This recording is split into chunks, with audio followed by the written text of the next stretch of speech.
I'm Trisha, and welcome to my channel.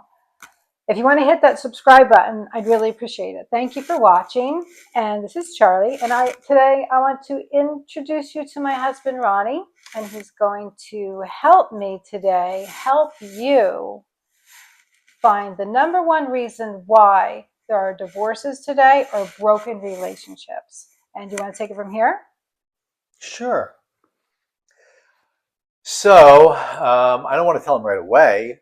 So I'm going to put him through about 3 minutes. Not really, I lie. Of an introduction. And then we're going to divulge the secret. And it's a good one. So you definitely want to be patient. Okay. So let's start out by talking about the three different types of love there are.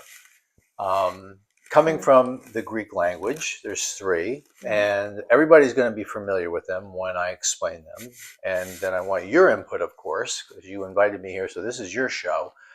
But the first one that probably is familiar with people because it's always talked about, I see it in sports games, like, you see it in stadiums, people hold up John 3:16, you see those people. And that verse is, for God so loved the world that he gave his only begotten son. For those that believe it on him, they will never perish, but they're going to have everlasting life. So I'm kind of paraphrasing it, but that's what John 3:16. So the important thing is, for God so loved the world, right? That word love is agape. Right. In the Greek language, which essentially means like it's unconditional. It's no matter what. Like, in other words, it's God saying, I don't love the church person or the saint or the person that, feels like they've found their path to spirituality and they're right. The do-gooder, yeah. Right. He loves everyone. Right. Right. But it's a divine love. Divine. Unconditional. Yeah. Yeah. So that means, like, anybody that's anybody that the world or the church would say, well, they don't deserve, God's love. God's is like, God is like saying, apparently, I agape you, right? It's unconditional. Yeah. That's definitely a difficult thing for some people to digest, but let's just put it this way. It's like the love that a mom has for her son or her daughter, or a father has for her son or her daughter. Yes. Like, until you're a parent, you don't realize, like, whoa, like, that kid could pretty much do anything. You may not agree with it. You may not like it. You may not like him or her. But if you grow to have that God type of love, you'll love them. Mm-hmm. And, in ministry through the years, we've had to deal with that personally. Mm-hmm. We've raised 5 children, and we've also had to deal with that with other people in the vast community of faith that may find out that their child has done something wrong, or they've chosen a different lifestyle. Like, they've come home and said, I'm part of the gay lifestyle now, or of some other lifestyle, and they're disowned. If there's a heaven, that family member, mother or father, they're not getting it. Okay, I just had to get it off my chest. Just had to vent, okay? Because that's not agape love. Right, but I don't believe that. That means, what do you mean? It's not getting in. It's Scratch like, that. I'm being facetious, okay? But, like, that is not, if you cannot love your own child unconditionally, how will you love yourself or me? Right. Okay, or your spouse? Like, what BS that is, right? Right. So let's get that out of the way. All right. That kind of love, the agape type of love, is non-judgmental. It's divine. It's holy. So it's looking at us, and it's and loving us with a kind of love that's beyond our understanding, that we can only aspire to. I don't think that anybody should say they have it.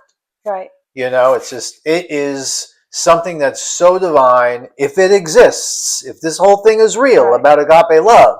Okay. Right. It's something that's so divine that we can only aspire to grasp it and hold it for the moment. Right. That's our goal. Yes. Because we know that that's the revelation of the Father God's love for us. And once we get that revelation, that's how much he really loves us.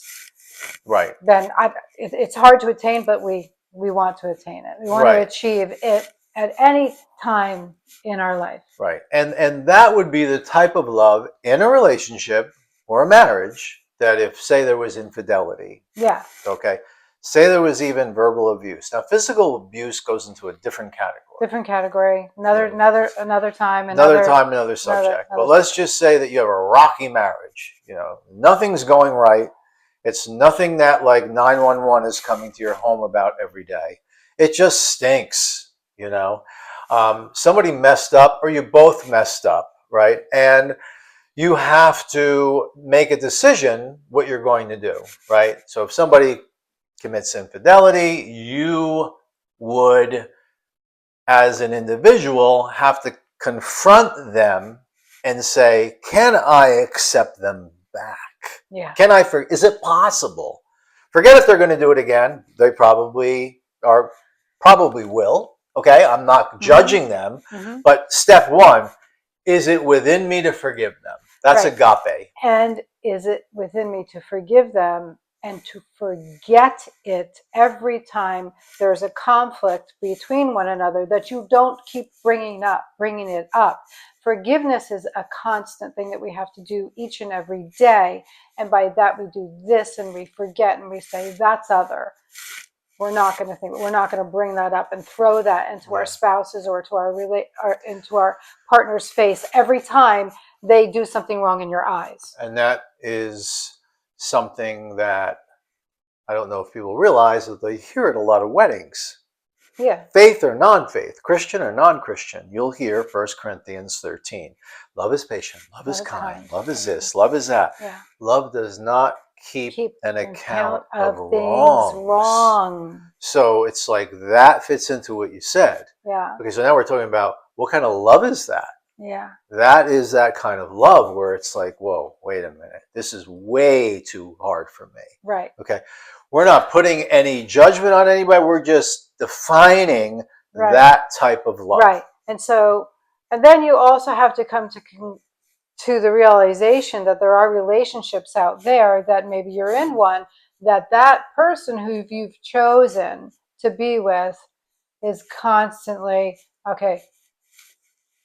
doing something over and over and over and over again to bring either unfaithfulness into the relationship or whatever it could be. And then, you have to make that decision. How long do I have to go, into this unconditional love, and live this unconditional love when I know he's not going to change or she's not going to change? Right. So a lot of questions. We're not condoning that. That's a separate issue that I think we both agree we put in the area of forgiveness. Okay. Forgiving someone doesn't mean total forgiveness, like true, all-out forgiveness. If you've attained to that, that does not mean that you have to be reconciled with that person. Right.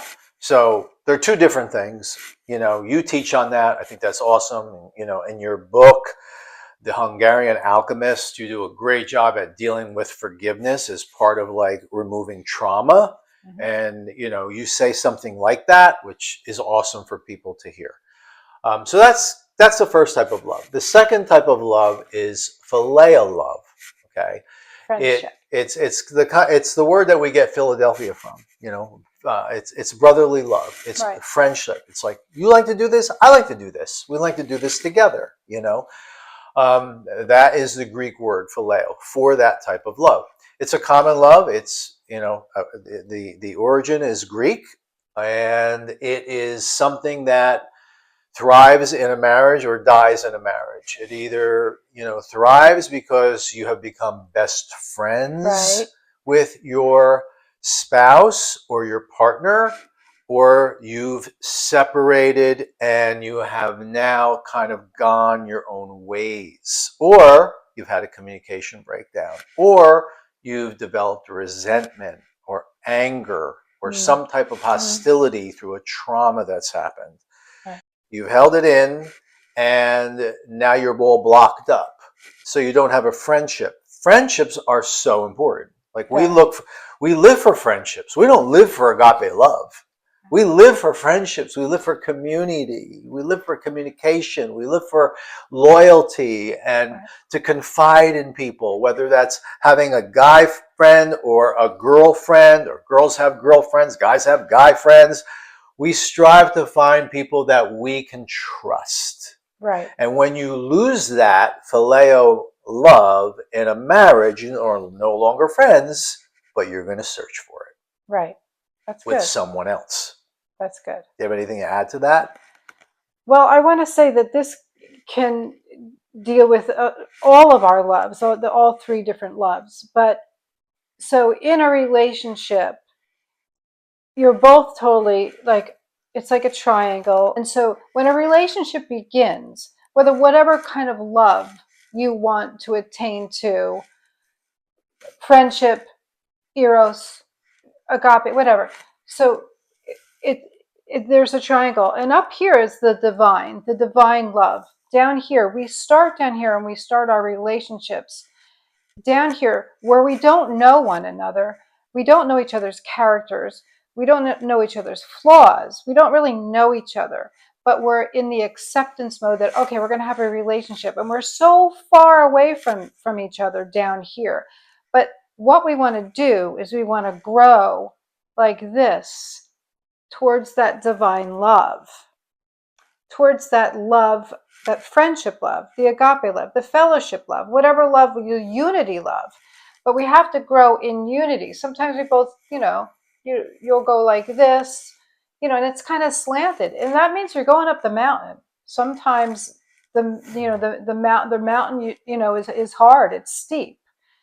But that's our goal. And as long as we're down here and we decide, okay, I choose you, you choose me, we choose this relationship, but we're down here, but we always have to have a goal, and our goal has to be that friendship, that love, that divine, back and forth, like, okay, I accept and love your soul, I love your spirit, I love your person, I love your mind, I love your physical person. And it's back and forth. But as long as we both have that goal of that love up here, we're going to make it. Right. I think that, going back when we met in the 80s, okay, it was a different era.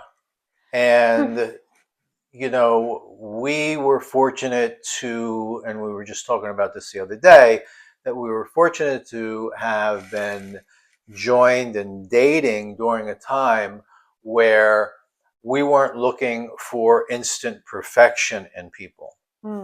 And at least on our list, what a person had in their heart was the most important thing. Right. Other things were important. Right.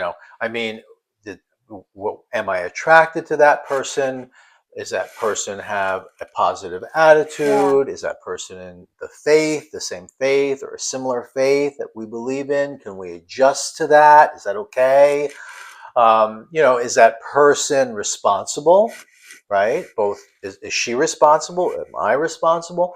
All those things were important, but the main factor was, what kind of heart did they have? Right.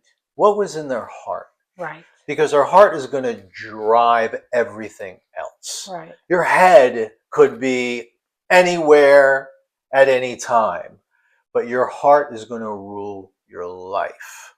So today, people look at, well, how much money is he making? And what kind of car does he drive? And how old is he? And is he fashionable? And does he have whatever the things you have on your list? Is she beautiful? Is she the trophy? Is she a certain weight? Wife? Is she a certain quality in terms of socioeconomical status? Is she going to make me look good in front of others? Is she the list kind? Goes on, is she not and kind? On and on and on. And today it's very, very different, right? Yeah.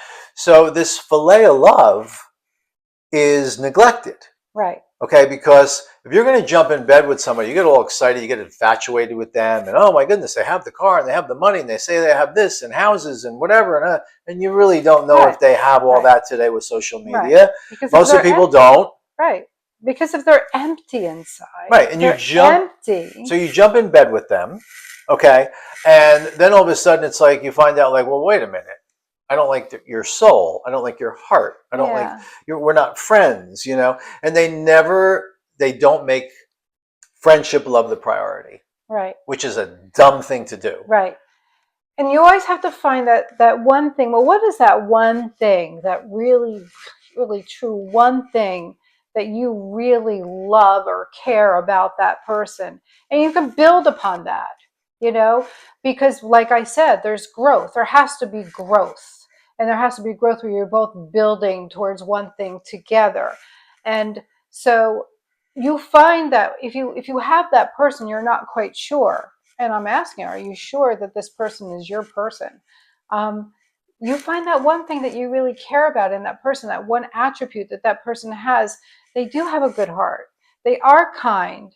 They are generous. They are trustworthy. They are honest. And if you have those things, you can build upon those things. Yeah. You don't build on material things. When we met each other, we had nothing, Right. and we built a life together. And I sometimes I say to my children, I would say, like, if you're looking for something that Daddy and I have now, after almost 40 years of marriage, you're not going to find it in a week, in a couple of months, in a year. You're not going to find those things. Right. You're going to find those things through growth and time. Yeah. And you do, or I don't know if I was part of it, I may have been, the YouTube video on soulmate or ego mate. Yeah. You really deal with that, Yeah. what you just said. You kind of, and it's a shorter version. So if you haven't seen that one yet, you want to click and find that under Ego mate or soulmate. Yes, under Trisha's YouTube and real channel. quick, the ego mate looks at the outside, and the Right. and the And a soulmate lot of looks people at the soul inside. Are doing it with ego mates, and it's just a disaster. It's a train wreck, one after the other. Right. The last one is Eros. Yeah. That's a fun one. Mm-hmm. You talk a lot about that. I do. Eros is an amazing love. It's it basically is a root of erotic. So you're talking about erotic love. You're talking about not just, we're not talking about worldly kind of like sex. Oh, they were really good in bed. You're talking about a spiritual, mysterious, one-to-one, becoming one, Mm-hmm. connected as one flame type of love, where things can go anywhere if you mutually agree to them. Yes. It's kind of like there's no limits, Mm-hmm. and anything can happen. And for our Christians out there who believe in, biblical things, well, the Bible does say that the marriage bed is undefiled. In other words, if both of you agree on something, the marriage bed is undefiled. I mean, it cannot be defiled. It cannot be blemished. It cannot be. Anything is agreeable in the bedchambers. Anything you decide to do with one another. A lot of people have been indoctrinated not to believe that. Right. Some, back in the day when we got married, there were some evangelicals that believed that only sexual intercourse was for production. Yeah, the That's Catholic it, to have Church children. believed that then. I don't know if they believe it now. Right. Maybe so, they do. evolve. We evolve, Right. we evolve, we evolve. Yeah. But you know what? The things that I teach have gone on for thousands and thousands of years. Right. Like Kama Sutra and Tantra, and there's a whole host of things that were very sexual and erotic that came from Asia or other countries around the world. And which put them into, text, put them into yeah, script. Yeah. But were practiced from the beginning of time. And you talk about those things. Yeah. And so, you're now dealing with a broader scope of what you would call sexuality or erotic sex, beyond just what, like you said, well, if you're a Christian out there or a faith person or a believer of one of the 45,000 different denominations we have in America, you may be like, well, I don't know about this. You have to be open to at least listening or exploring those things, okay?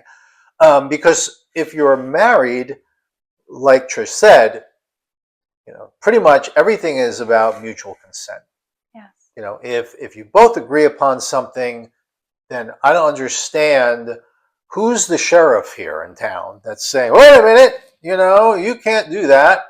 I remember one of the first questions I asked when I married you. I found it fine, but I got a hold of the most spiritual man in what was called college and career then. And I grabbed him. His name was John. I grabbed him and I said, John, I have a really good question for you. At the time, John wasn't married, but he was like the Bible guy. He was like running Bible studies. He was doing everything. Everybody looked at John as like a spiritual leader. And I said, we had just gotten married. And I said, can you lust after your spouse? And I was totally sincere. Like, I was like, because you're conditioned to be like, lust is dark and it's bad. Yeah. And it's like, okay, I still have this problem, but it's for you now, it's like, so now I'm thinking, am I sinning? Like, of course I loved you, but I lusted you. And so I remember he was the best guy to go to because his answer was this. He's like, that's a great question. I really don't know. I'm going to have to think about that. Right. And I'm going to have to really give that some thought. And I remember when he came back to me, like in a week or two, I don't remember exactly what he said, but I mean, I got the stamp of approval. Right. I couldn't put it into words. And through all these years of us studying, Song of Solomon. Yes. Boy, did he really lust after, right. her. Right. So I think that, for the most part, we can agree that lust many times denotes a dark thing that, you should stay away from. But within the reasonableness of being married, what do you call that? You can't call it infatuation, because infatuation is something that kind of peters out. Okay. It's eros love. We know that. And eros love is fire. Yes. And fires are like very equivalent to that feeling of lust that you have. Yes. But they're just about 1,000 times greater. Right. Like so it leaves lust in the dust. Okay, is really what happens with eros. Okay, so now we're here. So are we ready to tell them the secret? Yeah. Okay. Sure. So now that you've stayed with us long enough to understand the 3 different types of love, agape, phileo, and eros, in all of our years, okay, I can say this for myself and I can speak for you. Well, let me speak for myself. In all of my years, I've counseled thousands of couples. Okay. You're talking 30 years. That's a lot of years of officiating weddings, do premarital counseling, do postmarital counseling, do crisis counseling, marriage counseling, doing conferences and conventions and seminars and whatever. Okay, add all that together, I could tell you without any degree of doubt, the number one reason why people file for divorce or will break off an intimate relationship is because they've lost phileo love. Right. Friendship. That's the one. Friendship. They've lost their friendship. Yeah. They don't have it anymore. Somehow, some way, they've drifted apart. They've found another friend. They found someone that will listen to their real concerns as a human. Their feelings. Whatever those feelings are, they're valid to that person. They may not be valid to you. Right. But they're very valid to that person. In other words, you've lost the mental connection with each other. Gone. And so people today think like, oh, he saw his secretary at work and, she was hot. So he just decided to have sex with her and he left me for her. Absolutely not. That never happened. No, there's a build-up. That never happened, okay? He's not leaving you for a hot secretary. So for all you women out there that have to vet your husband's staff and secretaries and make sure that on a scale from 1 to 10, in your eyes, there are 2, okay? You're going to learn something today. That's not what it is. Right. It's that you and your spouse or your partner have an eroded friendship relationship. Yeah. She could look like a donkey, this woman, and it won't matter. She listens to him. She understands him. She cares for him. She does things for him that you don't do. And guess what? to a man, that's arousal. Right. Yeah, okay, so She he may plays look at, into his ego. yeah, he may be looking at porn, or he may like a woman, he may be going to the stripper club, he may be doing all these things, but that's just all like flash desires. He's not leaving you for any of that. Right. He's breaking it up for the reasons, and the woman is too. Okay, it's not just the guy. The Right. woman is doing the same thing. Exactly. The guy checks out, the guy flips the switch. I ain't listening to her anymore. I'm too busy. I'm going golfing, fishing, hunting. I'm out of here. Let her figure it out with her girlfriends. She no longer comes to you. She's no longer that person that, you know, when Confides in she's you. hurting, she thinks that maybe you're going to be the one to console her. You're going to be the one that, when she swaps you out, she's game for anyone. That looks like anything. It does not matter. Right. She's looking for a male companion that has friendship or phileo Right. love. So now the kindness of a man is attractive. So if the husband has stopped being kind to her because of he's checked out and he's doing other things, either you drove him or he was let out, whoever's going to be kind to her and listen to her, she's going to be attracted to. The happiest couples that we know have great friendships. Right. Because they built that foundation on that phileo love. You have to build it. Yeah, it has to be built. It's about trust. Trust. It's about honesty, you being able to accountability. Yeah, accountability. Kindness, caring for their soul first. Humility, respect. All that encompasses and so much more. It's just think of it this way. If you're a guy listening and you're a woman listening, it's the same thing. What do you look for in your gender, whether you're a guy or a woman, in terms of a friendship? All those things. Can I trust this person with my darkest secrets? Right. You know, will this person accept me or judge me? Right. Will they be there if I call them 3:00 in the morning? If I'm stuck somewhere, will they help me? If I need something, will they try to get it for me? Right. Will they love me if they see me at my worst? Right. And the list goes on. It's not like something that, you know, we have to like kind of go to a special class to get. Just think of it that way. And when you apply those things to your spouse and your spouse applies those things to you, and you have this reciprocation of friendship happening one with another, this wheel that spins and spins and spins, yeah, life is going to throw really rough stuff at a marriage or a strong relationship.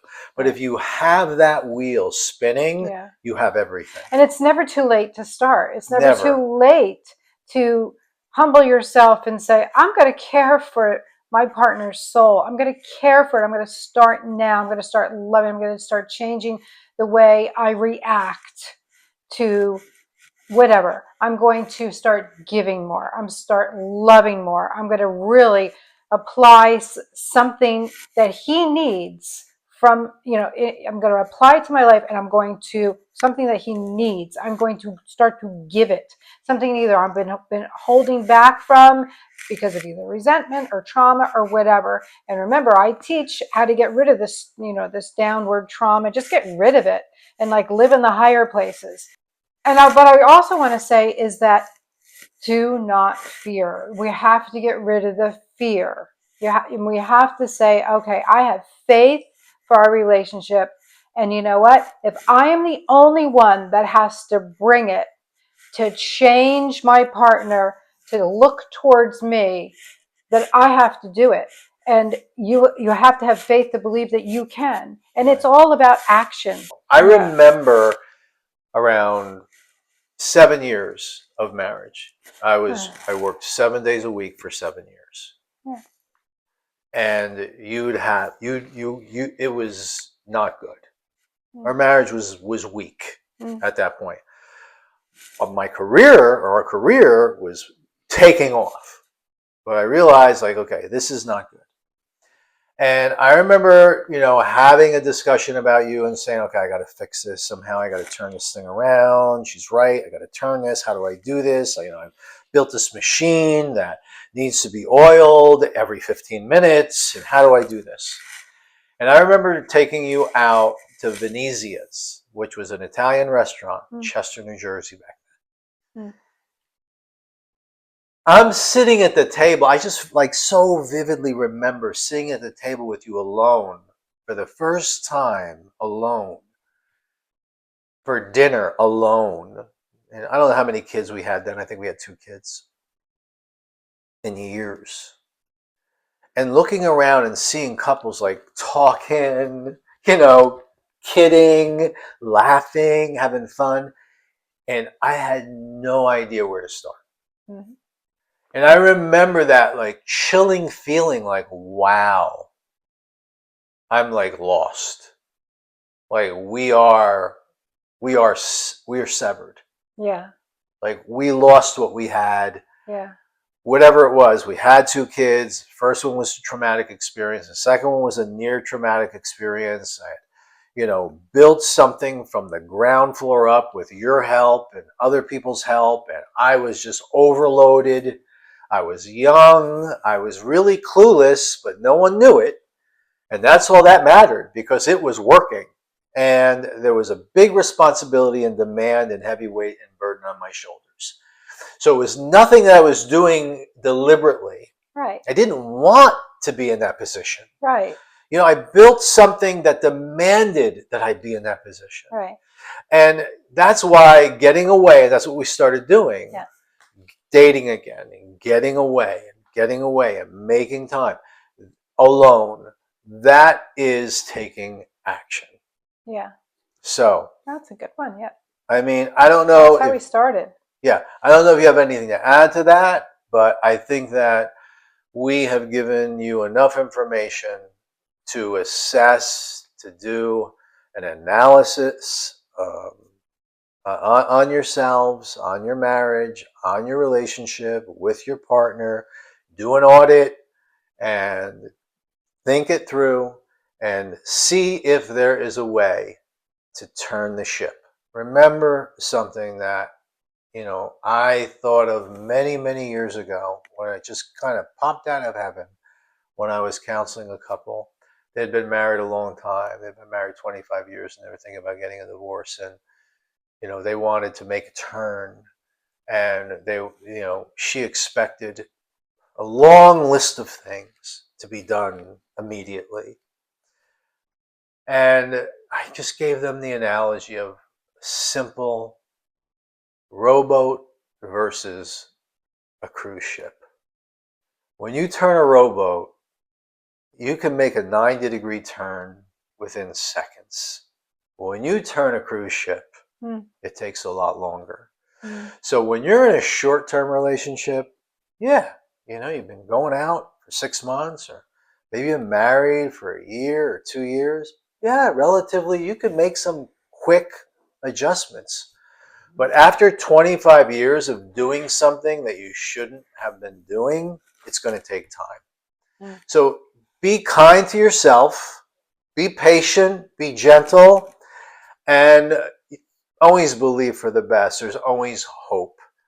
So thanks for inviting me on. Do you want to conclude with anything? Yeah, so we've hit some heavy-duty bumps in our marriage where we were at the point of each other's throats and hated each other. And we were here we are. We built this big life with these children, with this house and, everything else that we built, and we hate each other. So what are we going to do? So tune in. Filing for divorce. Thank them for watching. Thanks for having me. Thanks for having me. Thanks for watching. Appreciate you guys, and can't wait to teach my women a little bit more.